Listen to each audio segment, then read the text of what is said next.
안녕하세요. 오늘은 선교학, 선교학 3장 신약과 선교.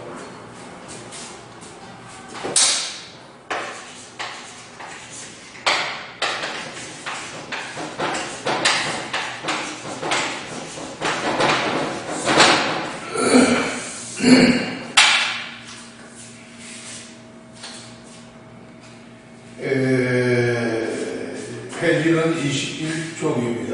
21쪽.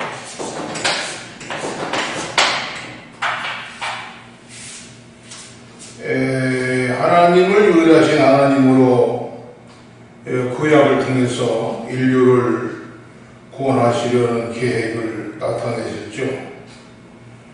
구약의 선교 개념은 여호와 유일신앙과 인류를 갖다가 구원하시려는 보편성을 바탕으로 하고 또 형성이 되고 있고, 이것을 신약에 와서 그리스도의 선교 명령에서 선치가 되고 있는 겁니다. 구약에는 선교의 명령이 없고, 따라서 이스라엘 백성은 하나님의 통치를 상징하는 예루살렘을 많은 백성에게 보임을 통해서 열방 속에서 빛의 사명을 감당하게 되었습니다. 개종운동을 통해서 그들의 사명을 수행했고, 또 유대교 종교활동은 예루살렘을 중심으로 한 구신적 선교활동이었고, 또 선교사를 각 지역에 파송하는 원심점적 선교활동이 아니었어요. 이러한 배경 속에서 신약에서는 선교가 어떻게 명령이 되고 또 추진되었는지를 살펴보겠습니다. 첫째는 예수 당시의 선교입니다. 예수 당시의 선교.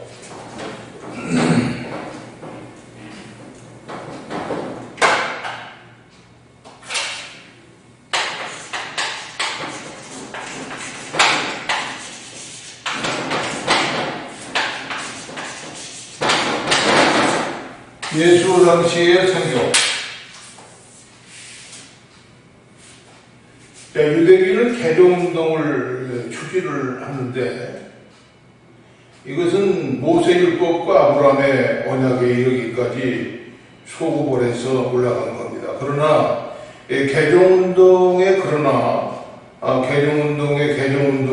직접적 계기를 바벨론 포로 시대의 급변하는 생활에 적응하기 위해서 마련된 새로운 그 형태의 종교의식과 생활 양식이 있었어요.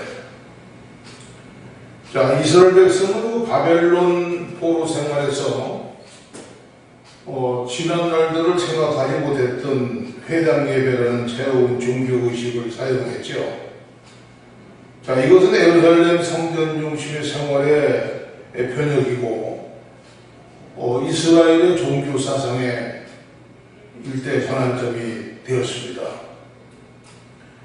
지금까지 예루살렘 성전을 중심한 구신점적 종교 공동체가 그 포로 생활을 통해서 격리당하고 새로운 형태의 그 종교 활동이 생기는데, 이것이 회당 제도, 즉 회당 예배였다.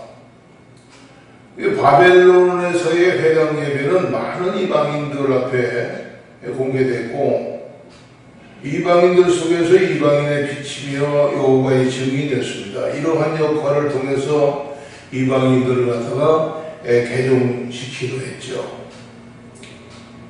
이러한 회당 형식은 포로 생활에서의 귀한 이후에도 예루살렘의 성전 예배와 병행을 하고 이스라엘 백성들의 종교 생활의 자리를 잡게 되었지요. 바벨론 포로 생활은 이스라엘 백성에게 있어서 연단의 시기라고 볼 수가 있죠. 그들에게 있는 여러 가지 불순물을 제거하고 가나안 땅에 도착 종교인 바알 신앙을 청산하는 계기가 됐습니다. 그러므로 이 기간은 불순물을 제거하는 영광로의 역할을 했다고 볼 수가 있습니다. 이 바벨론 포로 시대의 이스라엘 백성은 자기 스스로 반성하고 바알 종교를 버리고 여호와께 돌아오는 계기가 됐죠. 그러면 작은 1번은 포로 이후의 종교입니다.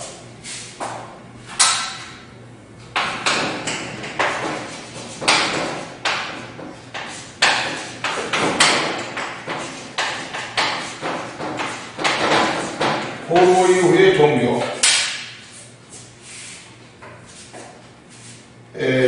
포로에서 귀환한 이스라엘 백성은 무너진 성전을 수축하기 시작했습니다. 성전 재건 후에 성전에서 희생의 제물을 드리고 제사 외에 성경 강론과 교훈을 중심한 예배가 드렸죠. 회당 예배 제도의 전속을 통해서 개동자가 계속 있었고 이들에게 성경을 가르치는 일이 계속됐습니다. 회당은 가난한 사람을 구제하고 이방사에 대해서 구원의 빛을 나타내는 역할을 감당하였다. 포로 이후의 종교. 두 번째는 유대교의 개정운동입니다.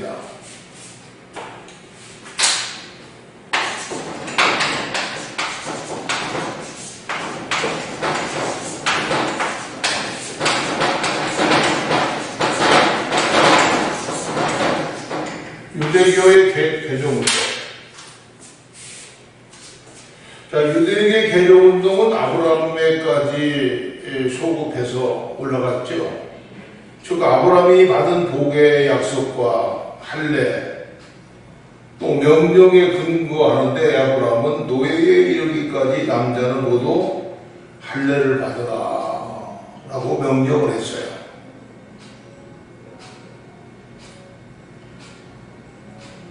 창세기 17장 8절부터 14절 보게 되면 이 나타난 말씀은 집안에 있는 노예와 체류 중인 이방인도 할례를 받음을 통해서 이스라엘의 일원으로 취급받는다는 겁니다. 이러한 근원을 바탕을 통해서 이방인의 개정운동이 계속되어 왔고 특히 바벨론 포로 생활을 통해서 더욱 구체화됐죠. 예수 당시에는 바리새인과 교법사들이 개정 활동을 하고 있었던 것을 알 수가 있고 이것은 육체의 할례를 중요시한 나머지 마음에 할례를 무시함을 통해서 자기들의 의의를 갖다가 내세우는 일이 많았습니다. 예수 당시의 바리새인들과 교법사들은 하나님의 세계의 지향적인 인류 구원의 계획을 배타적이고 편협한 유대민족 우월주의로 왜곡하고 말았습니다. 두 번째는 복음서에 나타난 선교입니다. 복음서에 나타난 선교.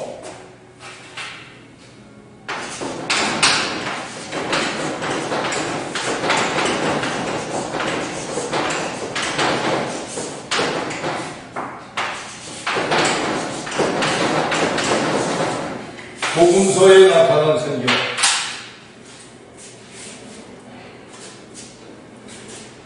신약 선교는 그리스도의 십자가와 부활 사건에 깊은 관계를 가지고 있는데 세계 만방을 향한 선교의 대명령은 그리스도께서 부활하신 후에 주신 명령이죠.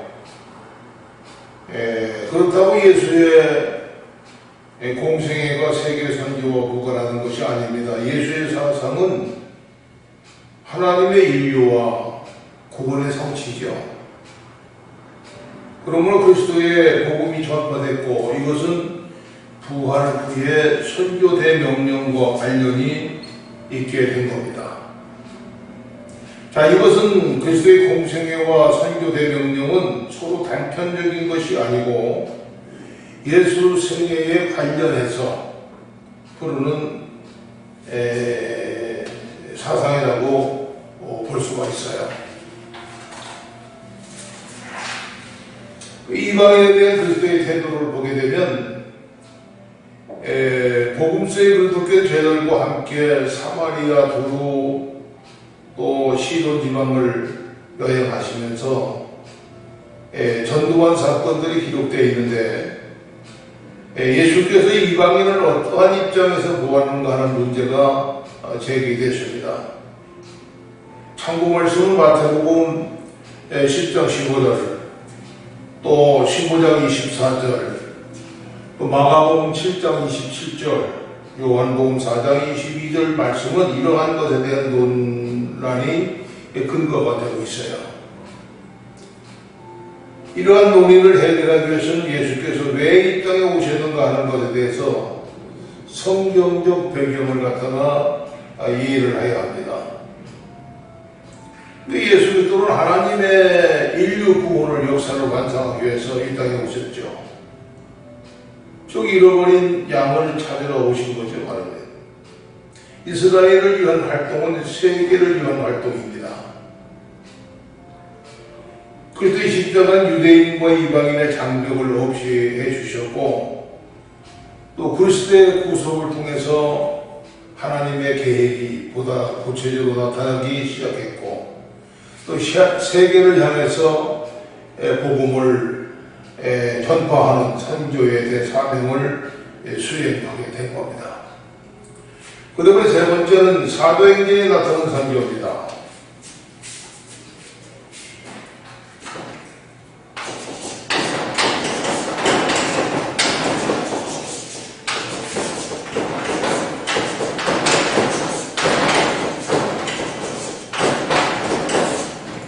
사도행전에 나타난 선교.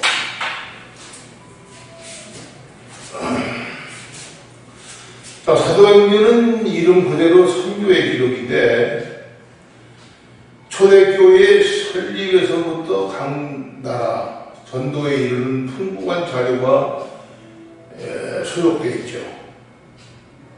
유대인들은 당시에 지중해 연안 여러 곳에 흩어져 살았고 그래서 그들의 배당을 중심으로 해서 개종운동을 전개한 겁니다. 그다음에 초대 사도행전에 나타난 선교회에서 초대교회 선교를 볼 수가 있어요.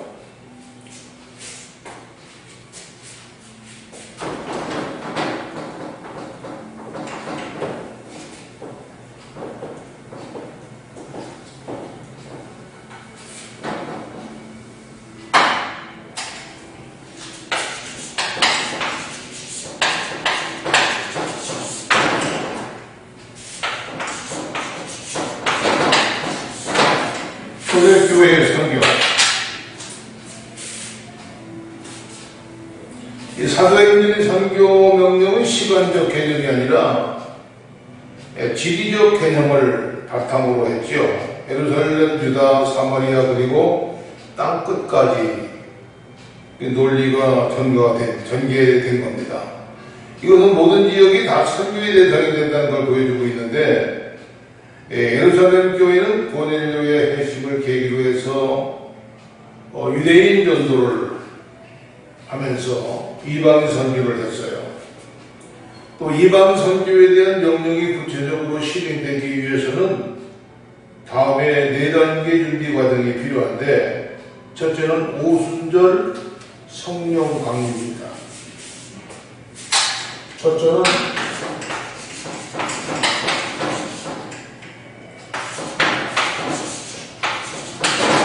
성령 강림.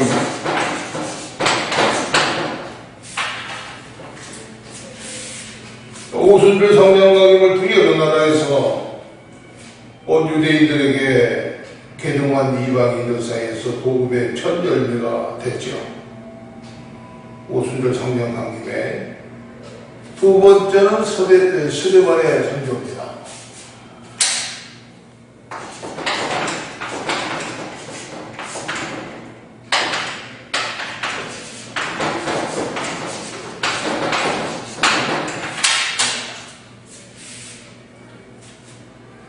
스데반의 순교의 신자들의 피난을 통해서 유다, 사마리아 그리고 갈릴리 전도가 시작됐어요.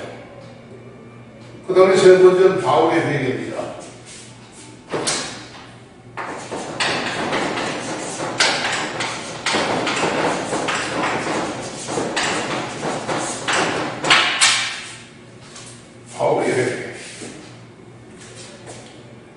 바울의 회개와 헌신은 이방인의 사도로서 복음 확정의 계기가 되었다고 사도행전 28장 16절에 말씀하고 있죠.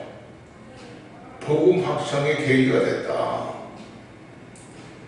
또 네 번째는 고넬료의 회개입니다. 고넬료.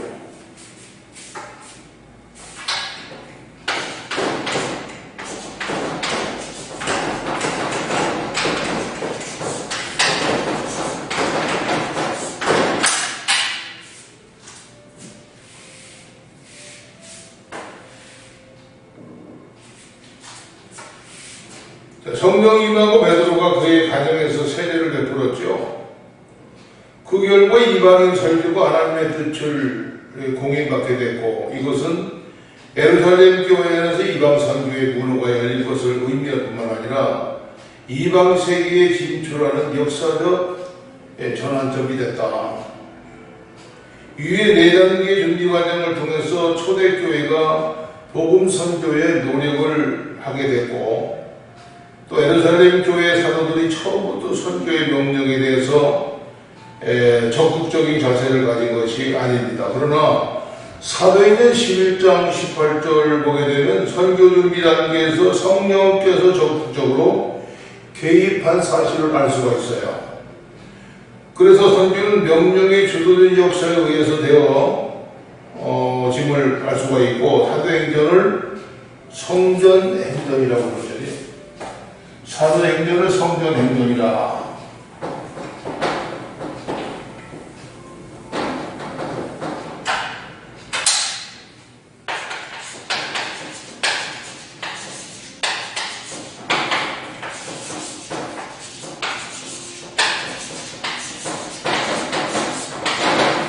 사도행전을 성전행전이라고 하죠.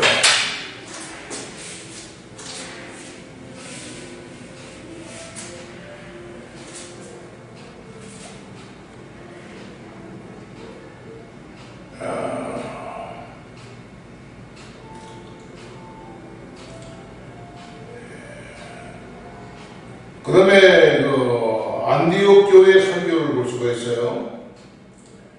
안디옥 교회 선교.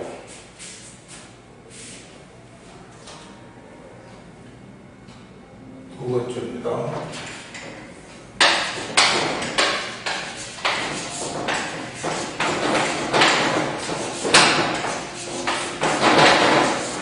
안디옥 교회 선교. 안디옥 교회가 바울과 바나바를 이방 선교사로 파송한 것은 대단히 중요한 의미를 가지고 있죠. 이 의미를 다음과 같이 요약할 수가 있어요. 첫째는 기독교 역사 새로운 국면이 전개됐다. 또 땅 끝까지 증인이 되라고 하신 명령을 실천하는 계기가 됐다. 두 번째는 세계 선교 문호 개방과 함께 그리스도 문화 속에서 자란 바울에 의해서 선교가 실시됐죠. 또 바울은 히브리어로 헬라어를 자유롭게 구사함으로 통해서 타문화권 선교에 있어서 성공적인 커뮤니케이션이 분비된 바울에 의해서 선교 활동이 추진이 됐습니다. 세 번째는 피선교지 교회인 안디옥 교회가 선교했다는 점인데, 안디옥 교회는 피선교지 교회에서 급속히 성장해서 선교 교회로 변했어요. 피선교지 교회가 선교 교회로 성장하고 선교의 기능을 갖다가 발휘할 때 성령이 교훈하는 교회의 형태를 가지게 된다고 볼 수가 있습니다. 즉 선교하는 교회가 참 교회고, 또 선교하는 사람이라야 참 그리스도인이라고 할 수가 있죠. 그다음에 세 번째 사도행전의 선교 이해입니다.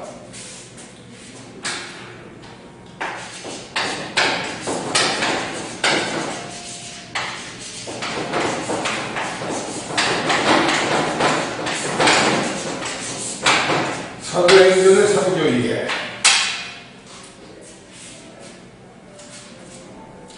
사도행전은 어떤 설교에서 사도들이 선교를 어떻게 이해를 했느냐 하는 걸 알 수가 있어요. 거기서 보게 되면 베드로 선교 이해를 볼 수가 있죠. 베드로 선교.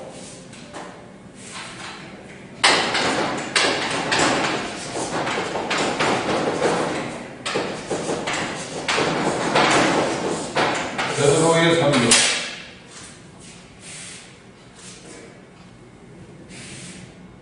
베드로는 땅 위의 모든 족속들이라는 영어를 통해서 미래의 이방 선교에 대한 암시를 하고 있었습니다. 이것은 마태복음에 나오는 선교에 대한 명령과 직접적인 관계가 있다고 볼 수가 있습니다. 이 베드로는 땅 위의 모든 족속에 대한 구원의 복음을 갖다가 구현하는 선교를 이해하고 있어요. 또 두 번째는 야고보의 선교 이해입니다. 야고보.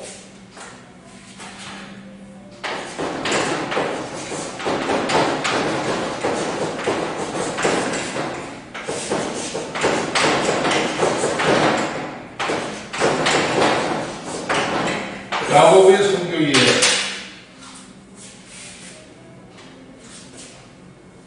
바울의 선교 활동을 통해서 이방인 교회들이 수가 증가했고, 그러자 할례 문제로 인해서 논란이 일어났죠.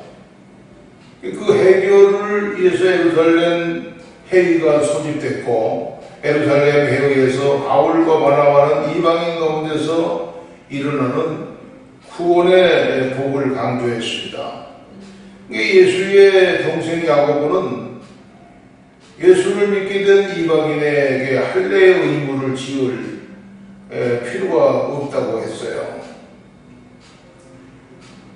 여기에 문제가 된 구절은 무너진 다윗의 집을 다시 지을 것이요. 사도행전 15장 16절 말씀처럼 이 말씀은 구약의 아모스 5장의 11절을 인용한 것으로 이방 선교가 구약에 근거하고 있다는 것을 강조하고 있는 겁니다. 세 번째는 바울의 선교의 예죠.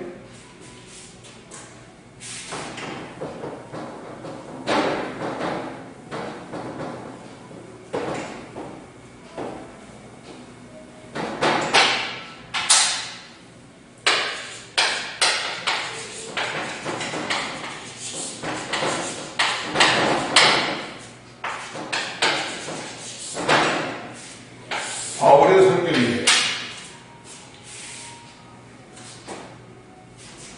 바울이 여러 선교에서 이방인 선교 문제가 다루어지고 있는데, 이 안디옥에서 행한 선교에 의하면 이방 선교는 구약이 확증하는 것으로서 선교의 동기는 선교하라는 명령에 대한 복종뿐이다라고 말하고 있어요. 선교의 동기는 선교하라는 명령에 대한 복종이다. 또 로마서의 설교에 의하면 유대인이 복음을 거부했기 때문에 이방인에 간다고 했습니다. 이 설교는 유대인의 거부와 이방인의 복을 수용을 대조적으로 묘사하고 있는 거죠. 자, 바울의 선교는 세계 선교의 통로를 여는 역사였고, 타문화권 선교에 대한 깊은 통찰을 갖다가 바탕으로 하고 있는 겁니다. 사도행전의 기자는 바울의 로마의 행은 선교 명령에 순응하는 측면에서 받아들여지는 것이고, 로마서의 설교는 기독교 설교가 미래를 말해주고 있다. 그 다음에 네 번째는 선교의 대명령이에요. 선교의 대명령.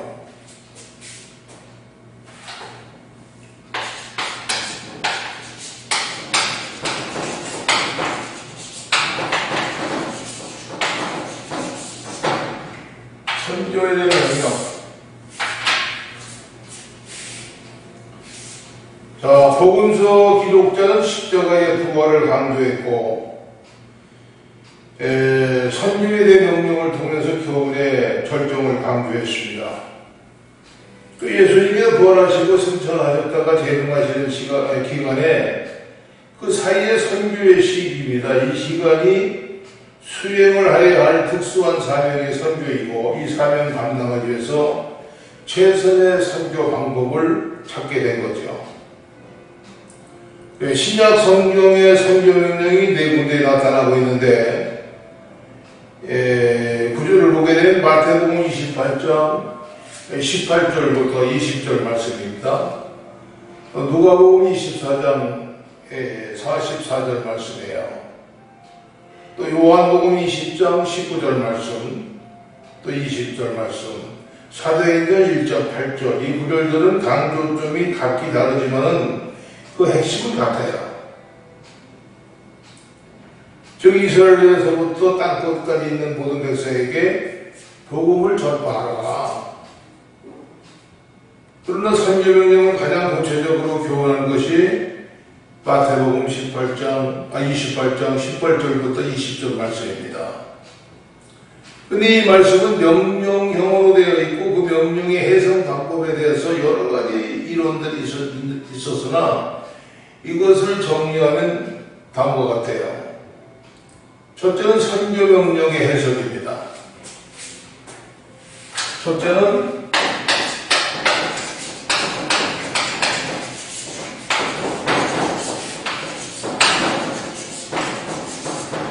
선교명령의 해석. 선교명령은 네 가지 형식을 볼 수가 있는데 그것도 가라. 명령 동사로 보지 않고 분사로 본다면 세 가지로 구분할 수가 있죠. 이것을 도표하면 다음과 같습니다. 가라. 가라.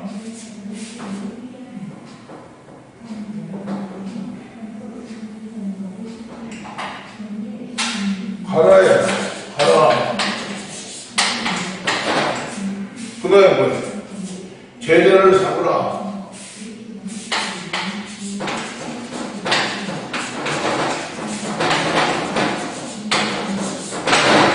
그 다음에 뭡니까? 세례를 주라.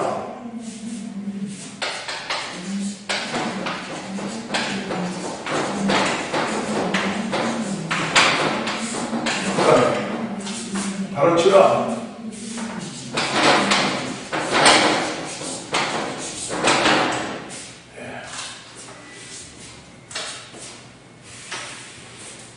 선지명령의 형식에 세 가지 구분할 수가 있는데, 그 다음에 또 가서 제자 삼으라.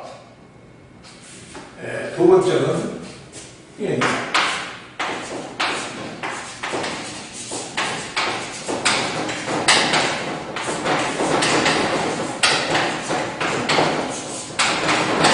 가서 제자를 삼으라. 세례를 주라.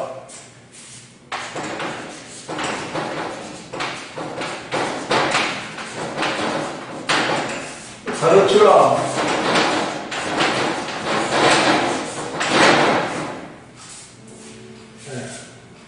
가서 제자를 삼으라. 세례를 주라. 가르치라. 그 다음에 세 번째 도표는 제자를 삼으라. 세례를 주라. 가르치라요. 가서 세례를 주라.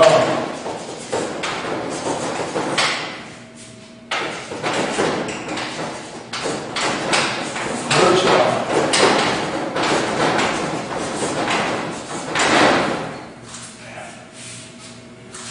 자, 세 가지 도표를 보여주는 것은 선교와 교육이라는 두 단계를 갖다가 이해를 하게 됩니다. 바른 회개 이후의 교육으로 해석하고 또 그리스도 원문을 토대로 해서 해석하는 여러 학자들의 연구도 있는데 선교명령은 우리에게 명령으로서 의를 가립니다. 즉 반드시 가서 전해야 하는 명령입니다. 반드시 가서 전하는 명령이다.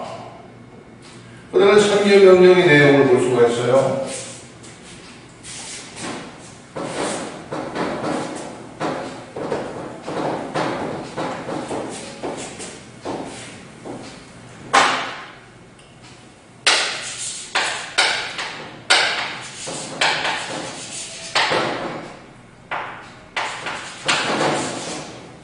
선교의 명령.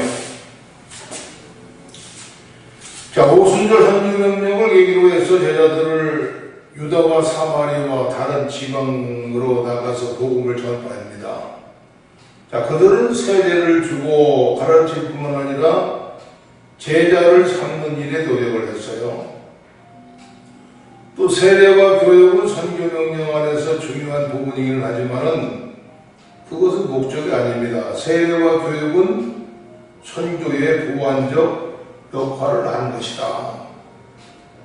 세례 교육을 이원론적으로 생각할 것이 아니라 제자를 삼는 공통된 원리에서 보아야 됩니다. 이것을 도표로 그리면 단 것 같아요.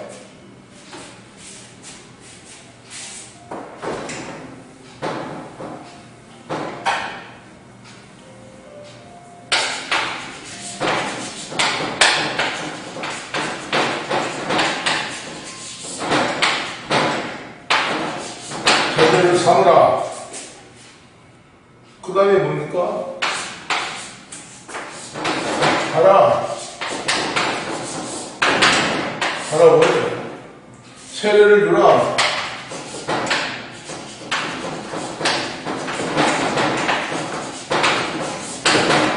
뭡니까?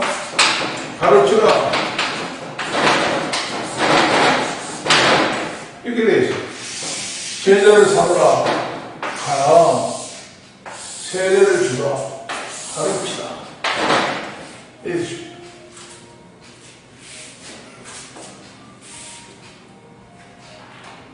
이게 선교의 명령의 내용이에요.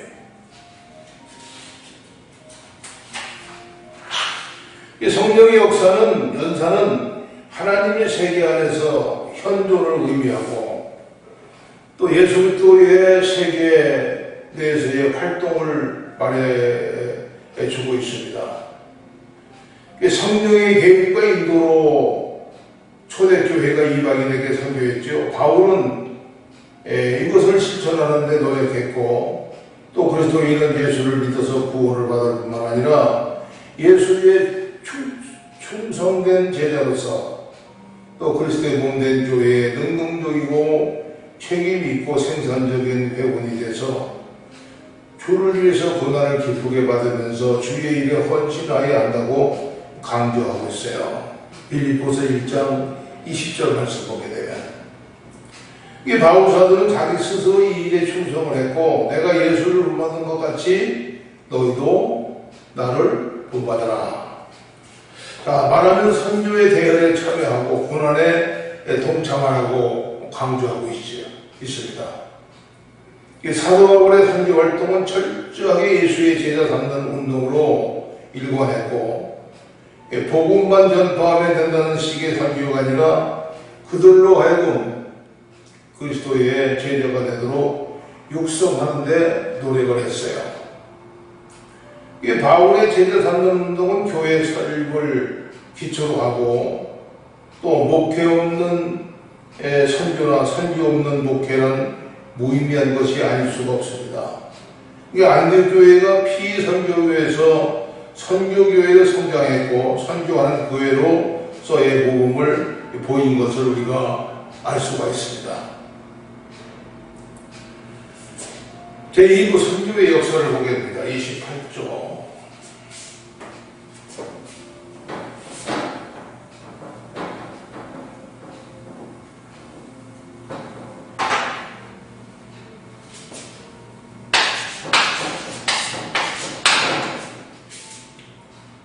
선교의 역사.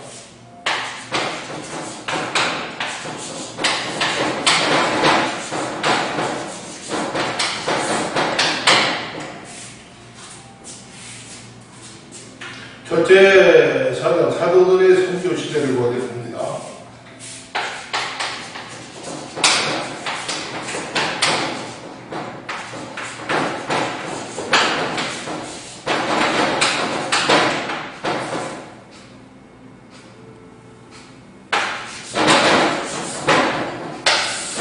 선교시대 선교 역사를 고찰함에 있어서 그리스도의 승천에서부터 요한의 죽음에 이르는 기간이 가장 기초적인 사도들의 선교시대라고 규정할 수가 있어요. 근데 AD 33년부터 100년이죠. 이 시기는 첫 세대들로 자신들이 경험한 감격을 널리 전파하는 데 최선을 다한 시기입니다. 그 다음에 첫째는 사도들의 선교 원칙.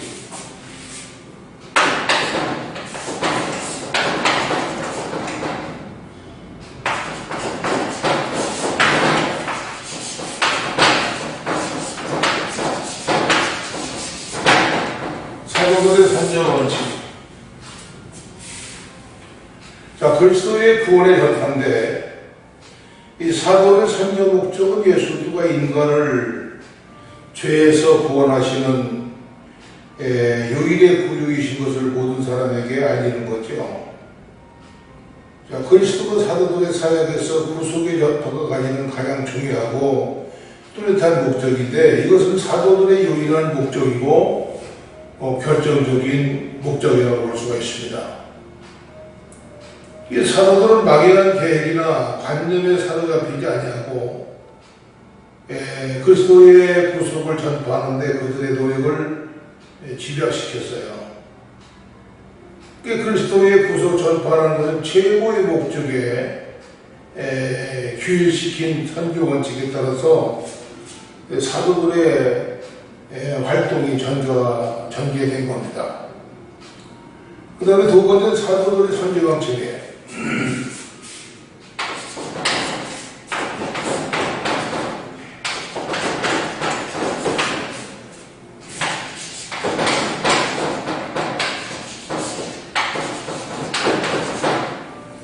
사도들의 선교 방식. 자, 사도들의 선교 방식은 일정한 지역에 한계를 두고 거기에 매달려서 선교하는 것이 아니라 세상 끝까지 넓게 전파하는 데 두고 있습니다. 그래서 뭡니까? 모든 족속에게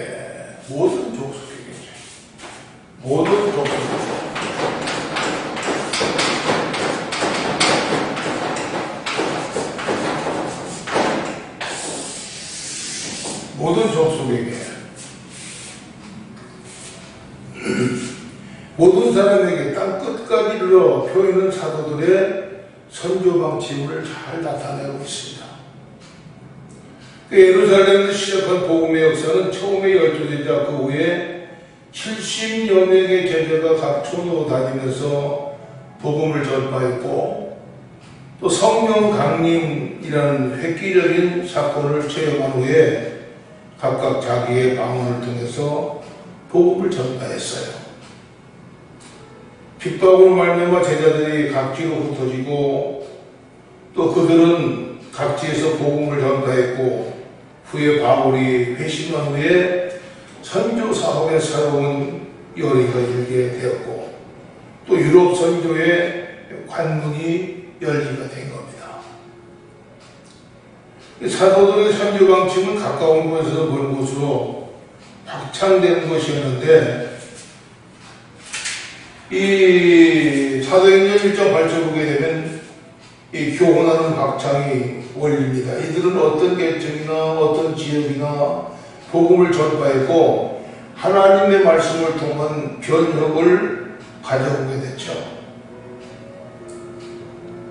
세 번째는 선교의 책임을 봅니다.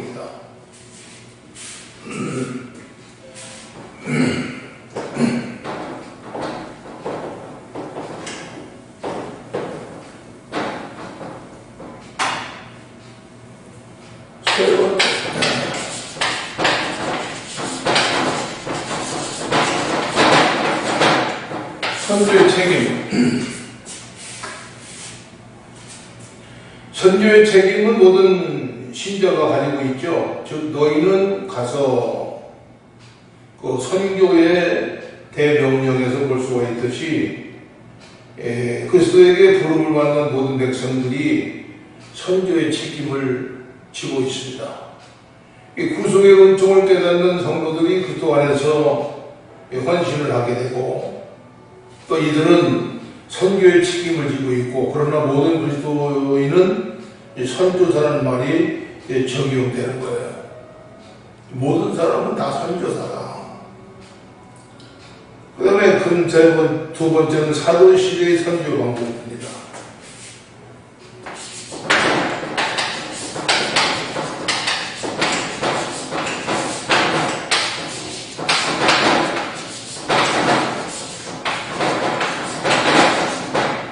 사도시대의 선교 방법.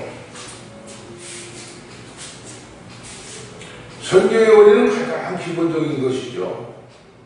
이것을 토대로 해서 선교 방법이 제시되는데 신약이 나타난 선교 방법을 우리가 다음과 같이 요약을 볼 수가 있어요. 첫째는 구두 전도입니다. 구두 전도.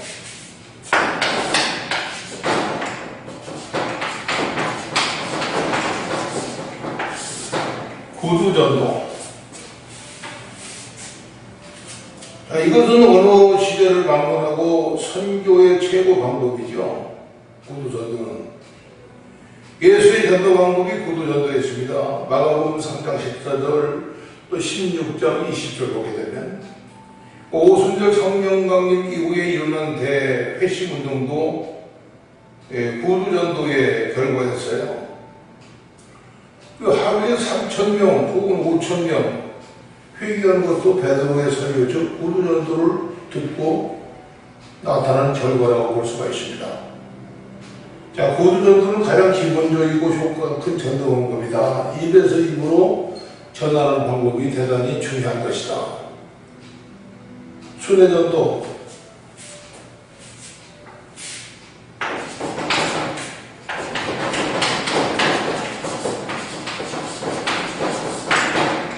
순회 전도. 자, 예수님이 실시하신 방법이죠. 순회 전도가.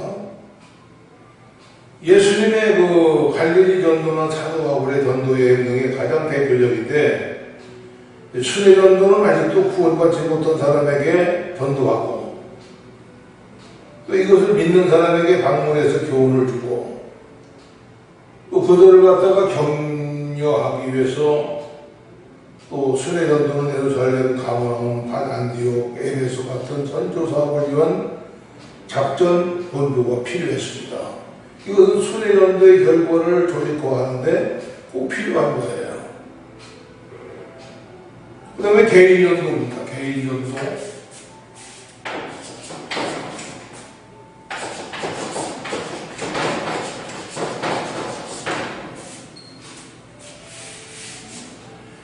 구주 전도와 비슷하지만 이 방법은 1대1의 전도 방법이죠. 예수님께서 이 방법을 즐겨 선택하셨고 니고데모와의 대화, 또 수가 우물가의 여인과의 대화, 또 삭개와의 대화, 또 베다니 촌에서 대화 이런 걸 보게 되면 이 방법을 사용하였다라고 볼 수가 있죠. 개인전도. 개인전도 방법은 사도시대에도 가장 널리 사용되는 보편적 선교 방법이고 오늘날에도 가장 널리 사용되는 방법입니다. 그 다음에 문서전도.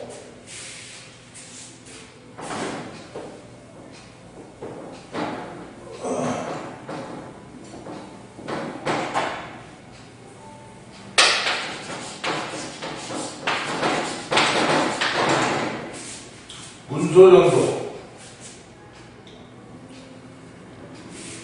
자, 구두전도를 보충할 방법을 통해서 활용된 것인데 신약의 형성이 문서전도의 양식에서 이루어진 것을 볼 수가 있습니다. 각지에 있는 전도에게 문서 또 또 편지를 보내고 그들을 위로하고 격려하고 신앙의 성장을 유도한 것을 볼 수가 있어요. 문서를 통해서 전도자들에게. 자, 사역자 양성입니다.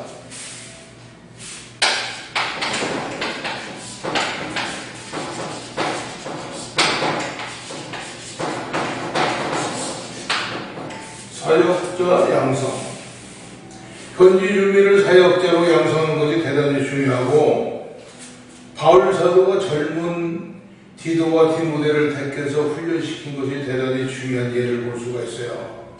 디모데후서 2장 2절 보게 되면 이것은 선교 사업에 있어서 매우 중요한 방법이죠. 현지인을 선택해서 훈련시키는 것은 선교 사업의 성장에 기초적 역할을 한 겁니다.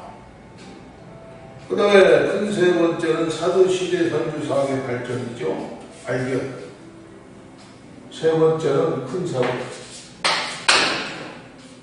사도시대 선교 사업의 발전.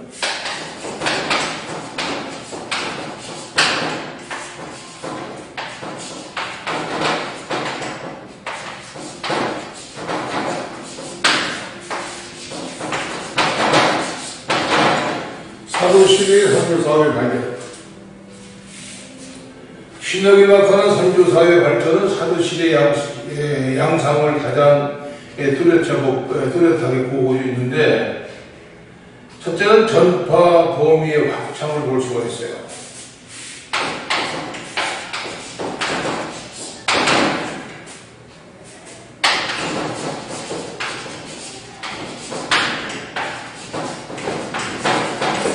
전파 확장의 범위.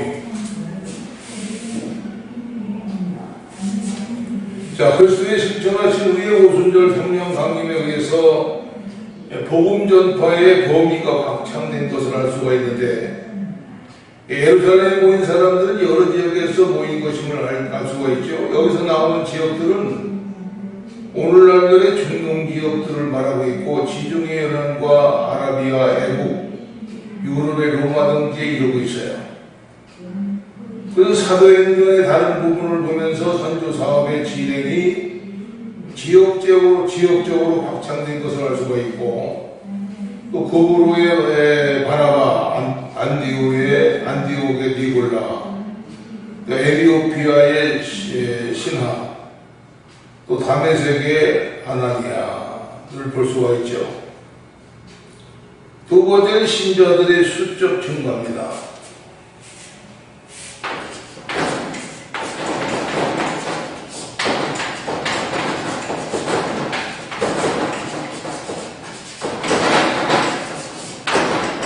신자들의 수적 증가. 복음 전파의 지역적 확장 외에는 그 신자들이 수적 증가가 복음 선교의 성과로 나타나고 있었어요. 사도행전 2장 41절 보게 되면 오순절날에 3,000명이 회개했죠. 또 5,000명에 대한 기록이 있습니다. 4장 4절 보게 되면. 자, 사도행전의 여러 곳에서 무리들 라는 말로서 회심한 성도의 수를 나타내고 있습니다. 무리들. 그 다음에 회심자의 수준입니다.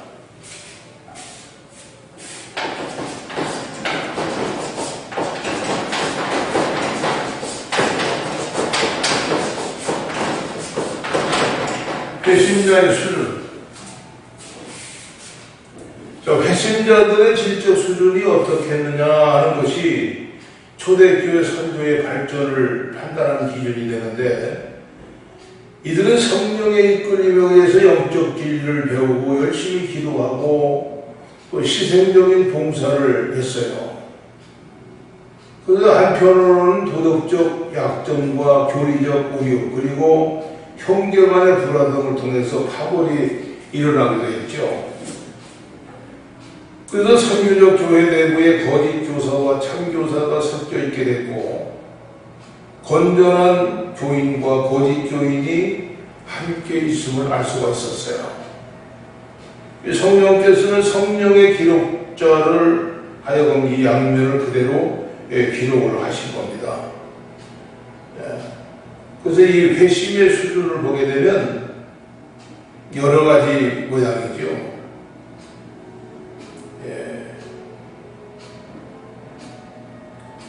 거짓 교인도 있고 건전한 교인도 있고 이들을 갖다가 가르쳐서 제자로 삼는다.